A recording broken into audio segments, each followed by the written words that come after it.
Hey everyone, it's now time for that part of owning an aquarium that I usually procrastinate on, and that's time to do a water change and clean the fish tank up a little bit. I took the advice of one of the viewers of my videos, DK Sharktooth, and I took the outlet here from the canister filter. I took one section off and put it on this side so the water is shooting lengthwise, because when it was on the back and the water would get low, I'd get a lot of splashing on the front here, and water would, even though I have a cover on, the water would splash out. So now time to do part of the maintenance, and I've already removed some water, but I'll show you what I have here. So I've already removed some of the water, and I like to use, I bought two of these pails here, of Brute Rubbermaid. I don't know what they call them, containers, just a Brute, it's a 20-gallon container. I have two of them. One I have in the bathroom, I fill up with water, and I fill it up, and I try to get the temperature right, and I have to use this acid buffer, lowers the pH, and just follow the directions. If you have the same problem that I have, we got kind of hard water and have to use this to lower the pH. Also, it's a good idea for the addition of aquarium salt, which I guess it's supposed to help with electrolytes and help the fish's gill function. And like, if you're like me and you're using chlorinated water, you're going to have to use this water conditioner, and this will get out or neutralize heavy metals and the chlorine that you have in your water. So again, follow the directions on these, and you should be okay. This also, I guess, helps with this. I guess there's a protective slime on fish, and this helps with that protective slime. So I empty 10% out into this pail here, or this container here, and I find that if I get over 4 inches of water in the bottom of this, it's pretty heavy, and I used to pick it up in short intervals to the bathroom to dump it out. But I find that you can just, if you just tilt it and sort of roll it like this, I'm kind of a distance away from the bathroom, and I just roll it like you know, like I'm rolling a keg of beer or something. And of course, to be able to siphon off the water, you're going to need one of these. And this is a siphon, and this is a large one. And so let's go do a water change.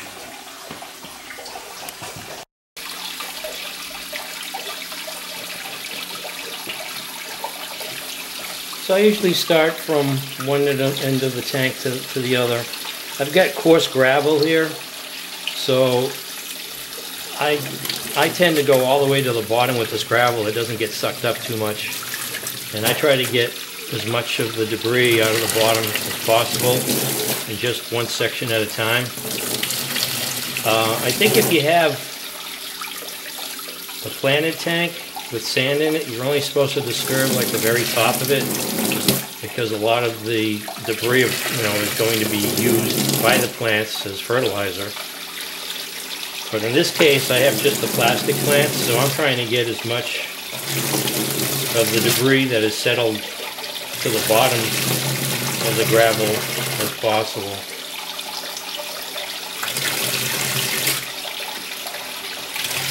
So I just poke it in a section at a time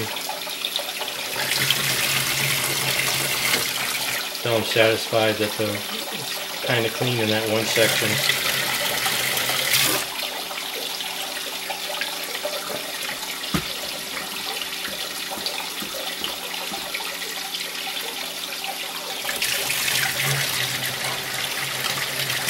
I think I usually end up taking more than 10% of the water out, maybe 20%.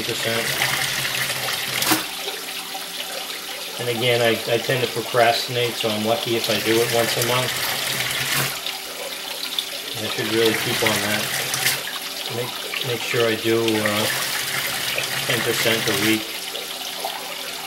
I know some people might think that's too much, to 10% maybe every 2 weeks.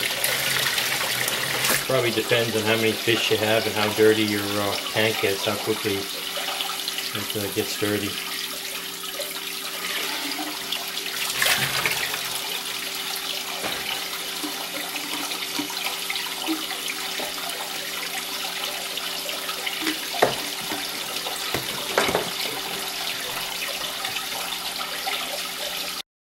Now my technique, the way I control the flow or the suction on this thing, is I just keep my left thumb on this side of the tube that's going into the pail or the container here, and with my right I'm using this in the tank to go from spot to spot. But I just use this as a control valve, my thumb, and that's the technique that I use.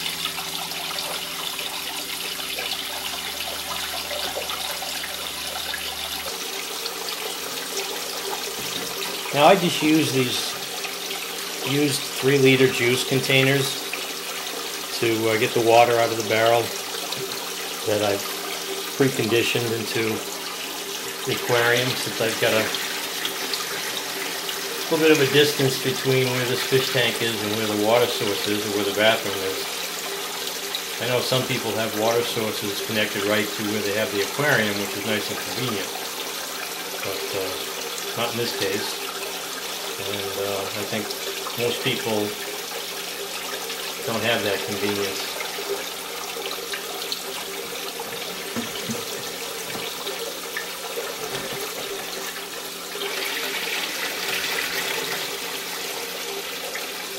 And make sure that the water temperature is close to the temperature in the aquarium. You don't want to shock the fish. As far as the chemistries go, I pretty much just check the pH. I know that there are a lot of other things that you probably should be keeping track of, or die-hard aquarium people keep track of, but I pretty much keep track of the pH for the most part. Make sure you have a towel available because it gets a little messy.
Well, another successful water change. I always seem to come up with an excuse to get me out of doing what's necessary as far as maintaining the aquarium, but another water change out of the way. Now, as far as cleaning the glass, I've got one of these mag float cleaners where the brush is on the other side, and there's just 2 magnets here holding them together. Does a pretty good job. Today I picked up a thermometer that almost has this, it's pretty much the same idea. It has a magnet on one side that gets, it gets sandwiched, the glass gets sandwiched between the 2 magnets. So I'll give this one a try, because I have those thermometers with the suction cups on them, and the suction cups are always deteriorating and falling apart over time.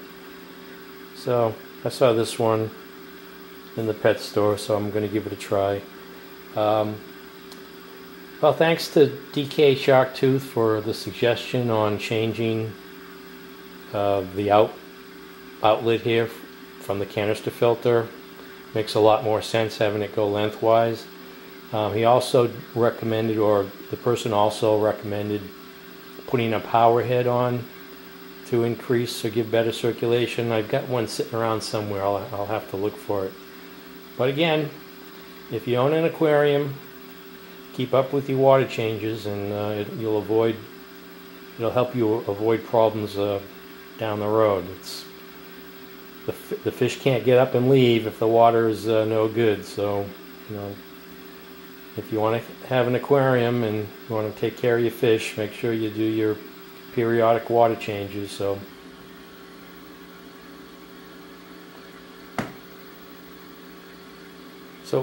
one other thing I wanted to ask or mention was I have a glass cover on my aquarium, and it gets clouded from the salts or the minerals, I guess, in the water. But even with this glass cover, I get evaporation and have to replace maybe 3 liters of water every month.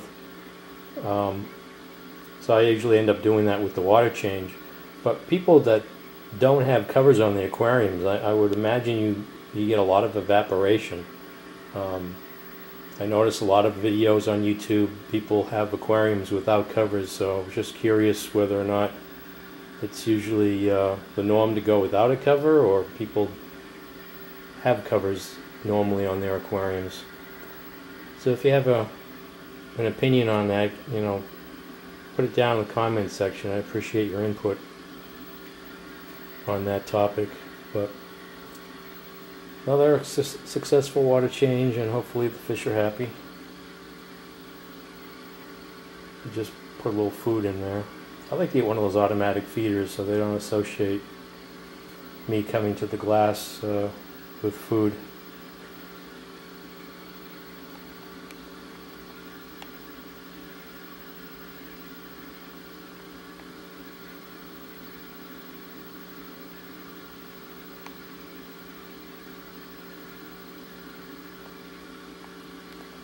So those are the bleeding heart tetras.